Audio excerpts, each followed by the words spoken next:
Today in the Open Hand Street Fighting series, we're going to go over the forehand.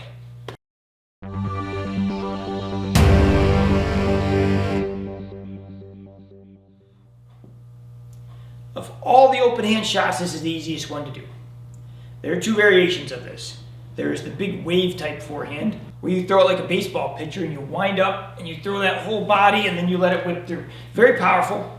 It takes a very long time to get there. And then there's the second version, when you throw this short.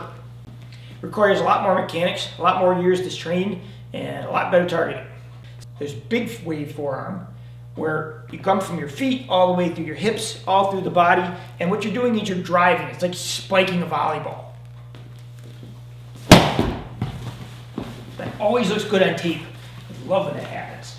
So basically, I'm taking this and I'm driving this. Boom. No different than if I was hitting him.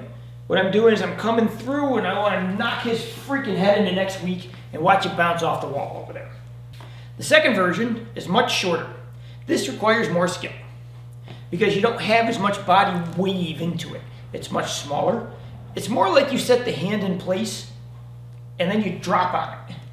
Now, the key to this is this.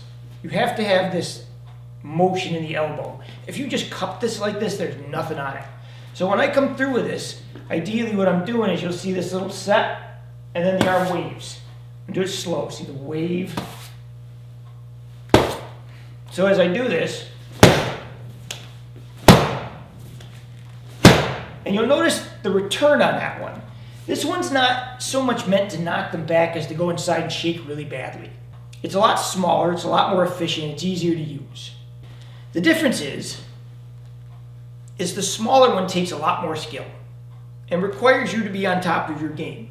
If you're very tired and your body hurts and you don't have those real nice fast motions that day, you can't use this. It's got to be something that you use when you feel good and comfortable and you have all your faculties with you.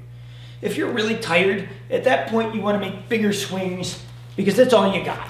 All you're doing is swinging and hoping. And that's okay, there's a lot of power on it, but it doesn't require as much skill.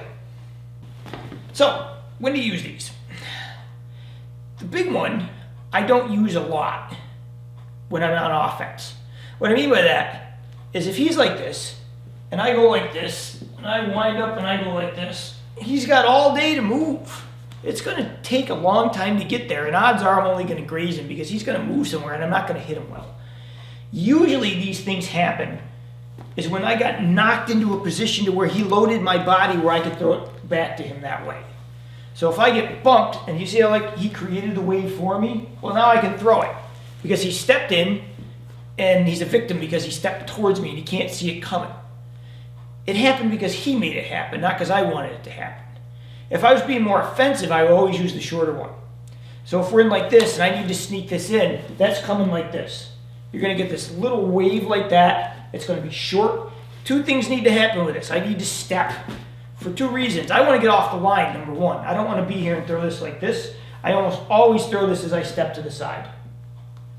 Number two, that step drives force into it. Right? That extra weight puts a lot of damage on this. When I hit, personally, I've seen a lot of different ways to do it. Some people open the fingers, pull the thumb backs. I don't know, whatever they do. Me personally, I like to cup.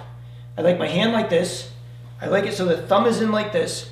And I like to hit because it creates a suction. If I hit him in the ear, if I hit him in the back of the head, it allows me to grip. If I hit him in the arms, it allows me to hook on. It allows me to hit, stick, create damage, hook again, and continue my work. Now, again, as I've stated previously, I probably wouldn't start with this. We got into something, look, I had an easy shot on his ear. And that's all I wanted. Now, this sets up the next work. And now I can work into something heavier and more damaging than those. It's not that they don't work or they're not heavy. They're just usually not as heavy as a full-out punch coming in through. So you have to use them sparingly. Use them when they're open. You don't ever want to go like this with a guy who's a heavy puncher and think you're going to go like this to them and wave and do this outside stuff and think he's not going to kick your ass. Remember what it is. I didn't have the angle to throw the punch. I saw a nice open target that was a soft target, so I just stepped through and I hit it. And or I got pushed into a position to where he opened me up and I was allowed to throw that because he created it. But in all cases, remember, what makes this work is this rotation from the elbows and the hands. How you practice this at home, you just go like this and just drop your elbows. See that little wave?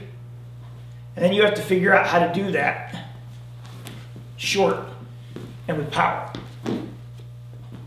In the next one, we will cover backhand. It's Bill Koenig for State Circle Martial Arts. Please like and subscribe. Thanks for watching. I will see you again next time.